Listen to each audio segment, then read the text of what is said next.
भोकाल कपाला। लेखक संजय गुप्ता। संपादन मनीष गुप्ता। मुझे मंडूक का दूध लाने से कोई नहीं रोक सकता। रेठू की शक्तियों से अभी वाकिफ नहीं है तू।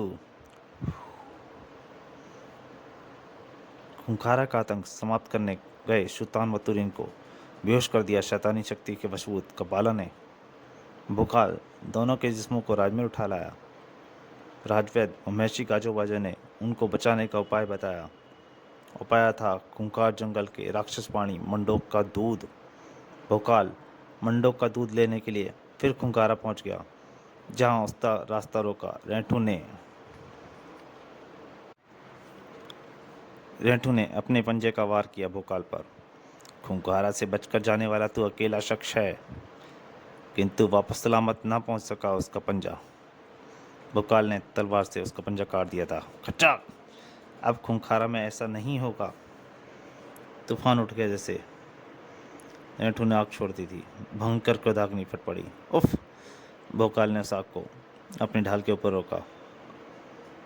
इधर पूंछ से लहराई लेठू की और मेरी तलवार! उसकी पूंछ भोकाल से अटक आई थी। अगली क्षण चक्कर लिया रेठू ने पूंछ से उसका जिस्म। अब नहीं बचता तू। पूंछ का कसाब बढ़ाया रेठू ने।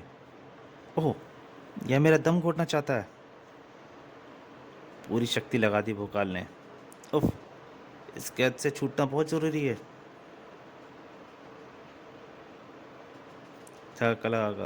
घायल ठाका रेठू का। हा हा हा! अब तेरा नाम भी उनमें लिखा जाएगा जो इस जंगल से वापस ना जा सके। पसीने उबल पड़े थे महाबली के शरीर से। काश मेरी तलवार मेरे हाथ से ना छूटती। परंतु तलवार तो बहुत पड़ी दूर पड़ी थी उसकी। तभी 2 कदमों की आवाज गूंज उठी वहां।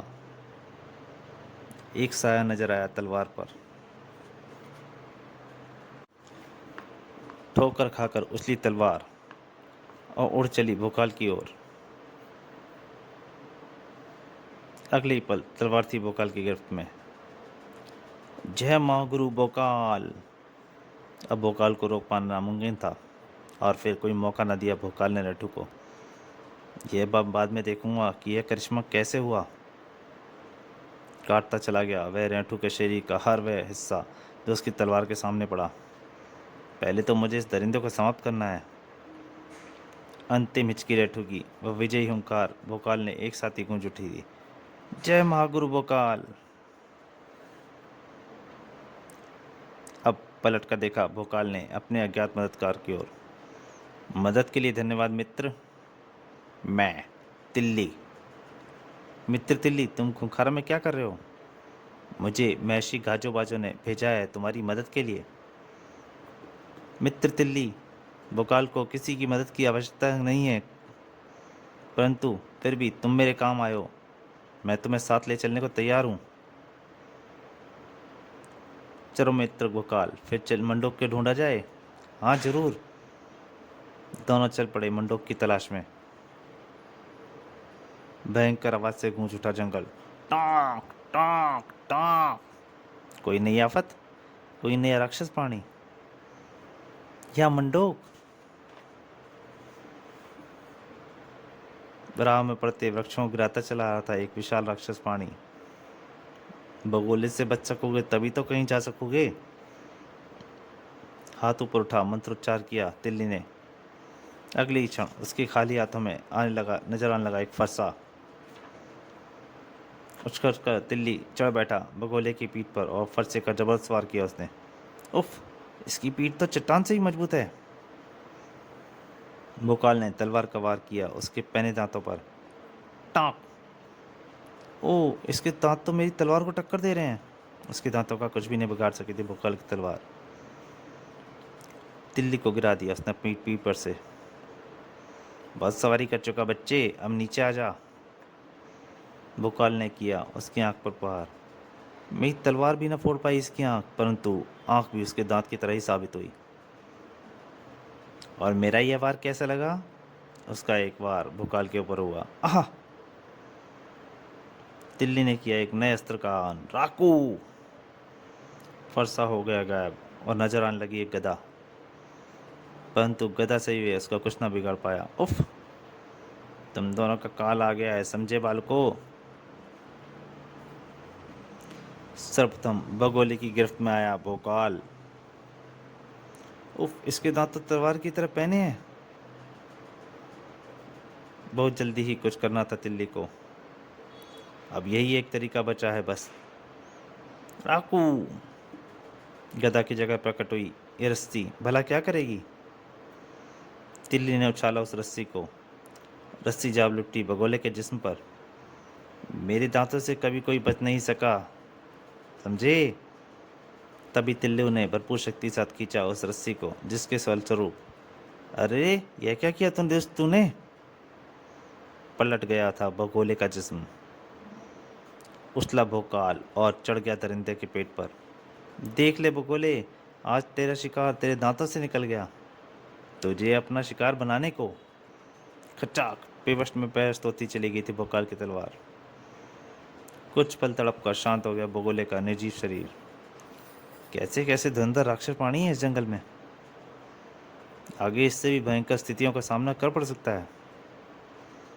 दृढ़तापूर्ण सरसराहट निकली भोकाल के मुंह से। मौत से भी सामना करना पड़ा तो भी पीछे नहीं हटूंगा मैं। परंतु तब भी एक आवाज गूंजी जिसने दोनों का ध्यान आकृष्ट किया। मौत के सामने जो भी पड़ा है, मौत को के सामने उससे तो पीछे हटना ही पड़ा है। सामने दृश्य कैसा था, क्यों, क्या ख्याल है, सही कह रहा हूं ना मैं। ये ऐसे ही आते रहे तो मंडोक तक पहुंचने में ना जाने कितना समय लग जाएगा। जात में तिल्ली ने हाथ उठाए और मंत्र पड़ा, राकू। तिल्ली के हाथों में नजर आई बर्फ की बारी चट्टान। मेरा पेट तो तुझसे भरेगा नहीं, लेकिन फिर भी काम तो चलाना पड़ेगा। इधर तिल्ली ने बर्फ की भारी चट्टान उसके जबड़े पर दे मारी। बहुत बोलता है तू दरिंदे, तेरा मुंह बंद करना पड़ेगा। मौतकू के जबड़े को कस लिया बर्फ की उस चट्टान ने। अब भोजन तो क्या करेगा तू, इस मुंह से बोल भी नहीं सकता।